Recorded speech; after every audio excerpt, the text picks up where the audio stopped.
안녕하세요. 역사를 사랑하는 박사입니다. 오늘은 러시아의 문호 소형소 군주를 쓴 솔지 지천에 대해서 한번 알아보겠습니다.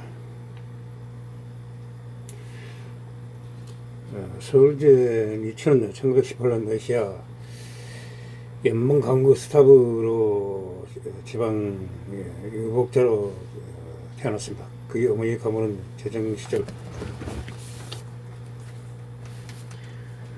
후반에 큰 연계를 가진 지주 가문이었습니다.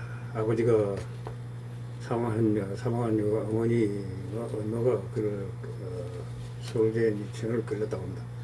서른 건설 이후 집단 농장화가 진행되자 소유가 있던 땅이 몰수돼 집단 농장으로 전환되었습니다.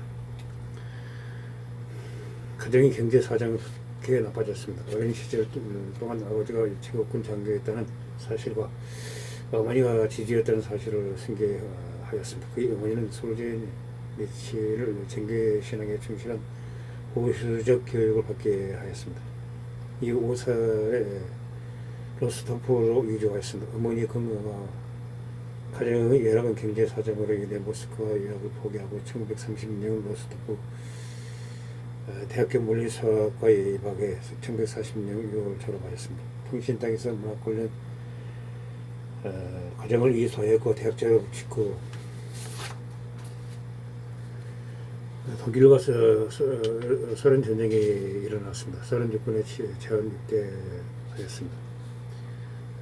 그러나 서울서 문제로 입대가 지연돼 고려 로스토프 부근의 중등학교에서 잠시 천문학 물리학 교사로 일하였습니다. 그게 10월에 입대했다고도 합니다. 입대 후 수성대에서 운전병으로 근무하다가 1940년 11월 포병장교 학교에 입학하였고 중대장으로 인간의 여러 전투에 참전하였습니다. 1943년 7월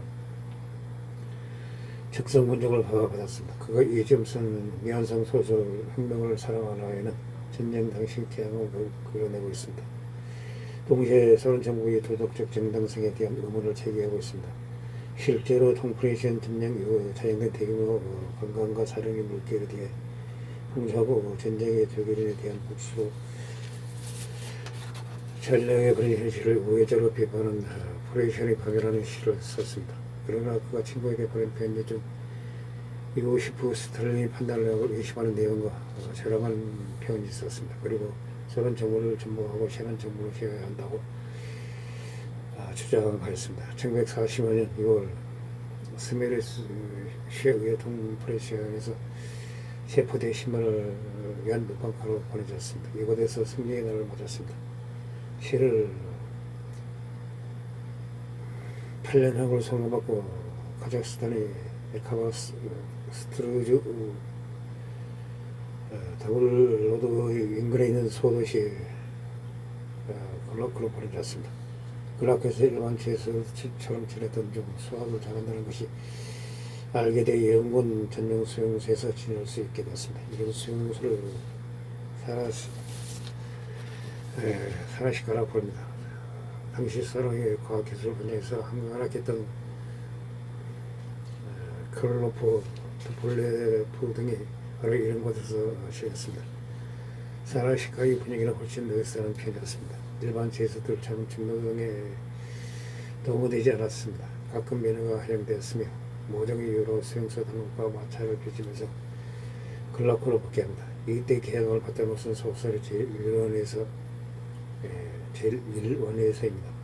그리고 석방 때까지 다시 카자흐스탄 수용소 탄광에서 중노동을 하였습니다. 이를 바탕으로 그의 역사적 이반 데니소비치의 하루와 수용소 군대를 썼습니다. 수험 생활이 끝난 후 1953년 3월 카자흐스탄의 남부 베틀리우 마을로 처방되었습니다. 나흘 뒤 스탈린이 죽었다는 소식을 들었지만 수용소 시절부터 알던 고아한 남이 도려 이듬해 우즈베키스탄의 타스켄트로 옮겨 치료받았습니다. 이때의 경험으로 쓴 소설이 안병동입니다. 그리고 이영재 소설의 교사 생활을 하였으나 다행히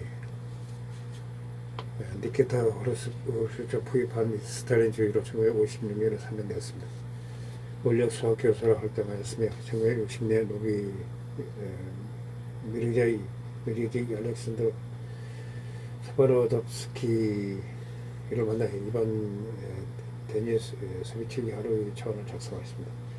1962년 이후 소련 과밀레제를 비판하는 위관 사업을 위하여 이번 데니스 소비치기 하루 제1위원회에서 같은 순서 생활을 위해서 상품들을 발표하며 소련 문화에서 주목받은 작품으로 부사하는 동시에 문단의 방언을 일으켰습니다. 그 청객 어느 정도였냐면 당시 수용소에서 철저한 잡지를 통해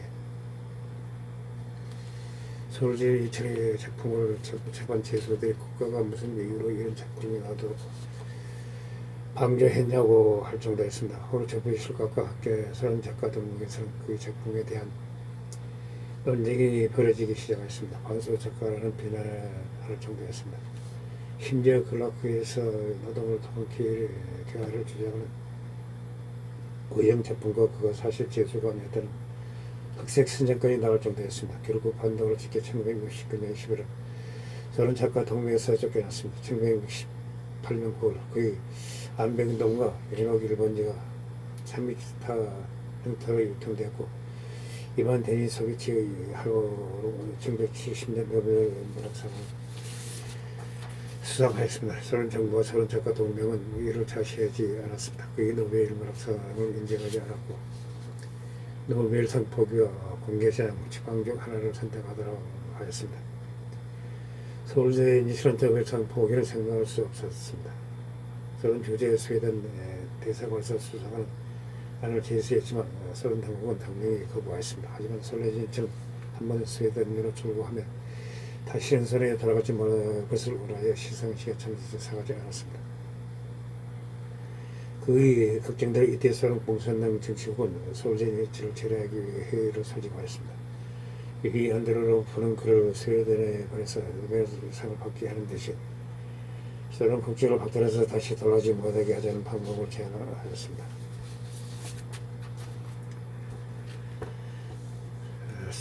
스탈린 이후 소련의 심각할 정도로 체제를 이어간 게 아니라면 웬만해서는 길을 쓰고 주기를 하지는 않았습니다. 자국 내 반체제 인사의 이주 화가를 내주거나 미국에서 잡힌 사파야 맞바꾸는 식으로 내보내 평생 소련당을 못 받게 하는 방법을 택하였습니다. 이 과정에서 2015년 톰 행크스가 주연한 영화 스파이 브릿지에도 묘사하다고 했습니다. 그러나 내무장관 니콜라이 셀레코프가 추방에 반대했습니다. 러시아 국제로 노벨 문학상을 수상한 4명의 작가 본인 파스테르나크 솔로프 솔레니첸 등 소련 당국이 긍정적으로 생각하고 밀어준 작가는 솔로프뿐이었습니다. 본인은 러시아 내전 때 공산당이 서초국을 등지고 프랑스로 떠난 망명자였습니다. 파스테르 일크와 솔레니첸은 체제를 비판적으로 소설했던 이유로 탄압을 받았습니다. 한편 이번 데니스 소비치의 하루가 호응을 얻기 전 1958년 글라크에서 자신이 겪은 일들과 소련소 당국의 현실, 재수자 227명의 사연과 지금은 늘 전제 소련 소용소 시스템에 대해 구체적으로 서술하기 시작했습니다. 시공을 가고 선옹호를 시키기 위해 매우 저질이 심하였습니다. 1969년 소문을 들은 KGB의 지목을 받았고 1973년 8월 결국 KGB에 의해 원고가 발각됐습니다. 남은 원고들을 사방으로 밀반출시켰는데 이 원고가 1973년 10월 프랑스에 처음 발표된 소용소 군도 일부였습니다. 1972년 9월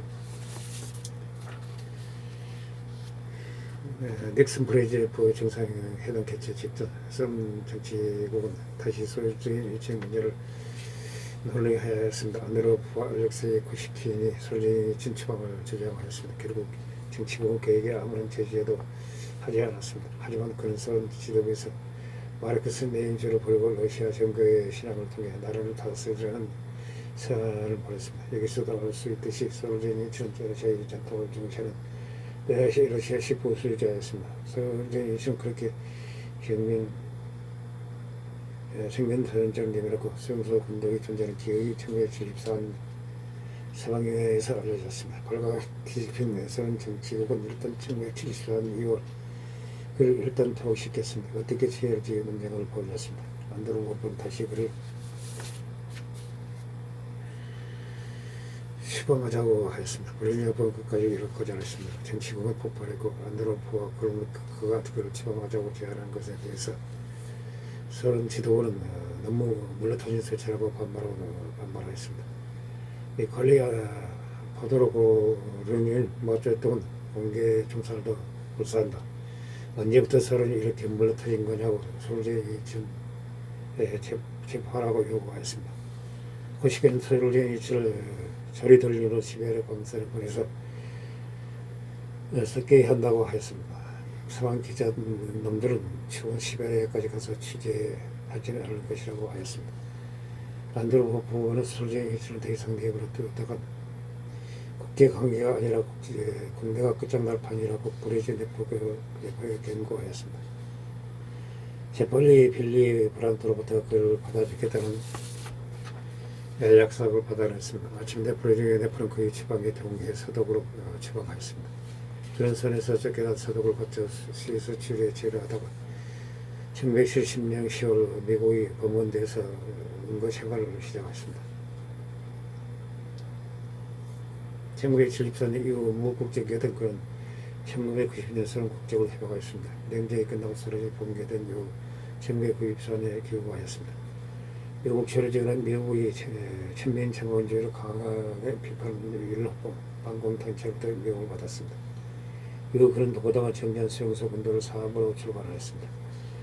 근락의 생활로 고문을 그린 일부 이외에는 대부분 혁명 이후의 소련 사회와 소련 보수 작가들이 고인들이 많았습니다. 그 이유는 앞서 설명한 대로 이 작품 자체가 거대한 문작의 일부로 구성되었다는 것입니다. 그리고 필성의 꿈 러시아 혁명사를 집필을 하게 되었습니다. 이 작품은 끝내 미완성되었으나 블루건 슬바키라는 이름으로 선미작이 출간되었습니다. 그런 1980년대 말부터 1990년대 초반까지 객관계의 러시아가 긍정적인 암향으로 갈 것으로 기대하며 엘친을 적극적으로 지지하였습니다. 그렇지만 1990년대 1993 지금 러시아 정부에서 우리에게 추진한 신자유주의 경제 계획이 실패해 소련 시절부터 경제 상황이 좋지 않았습니다.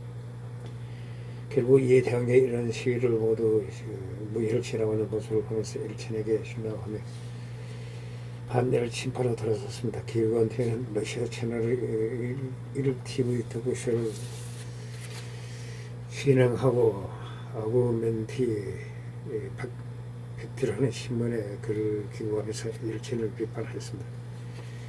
결국 정부 비판적인 생각으로 엘친에게 밑보이면서 아예 프로그램 자체가 없어졌습니다.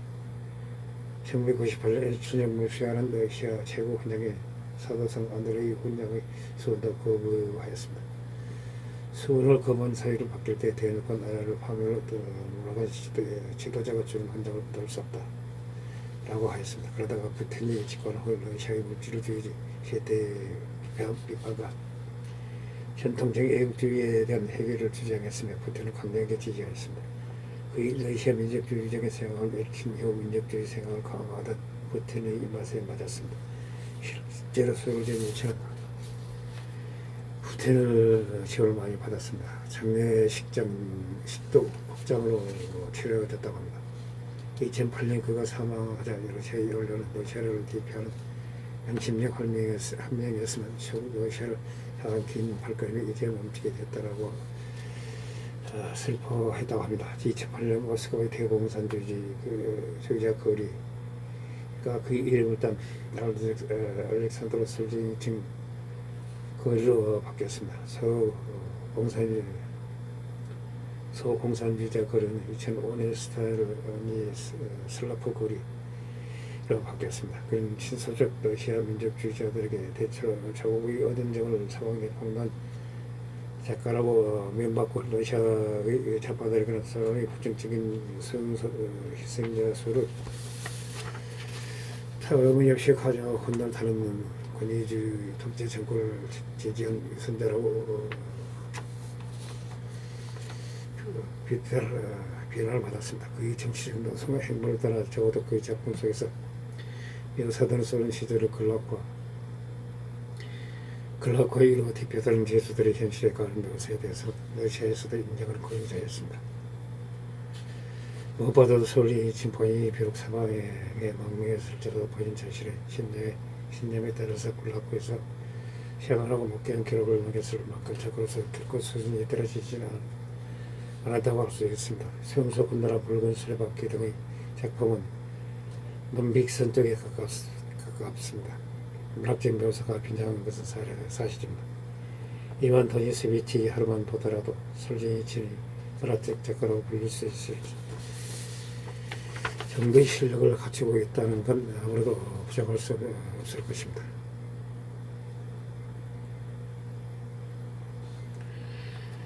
이상 러시아 대문호 솔제니친에 대해서 한번 알아봤습니다. 흥시 부족합니다. 양해 부탁드립니다. 감사합니다.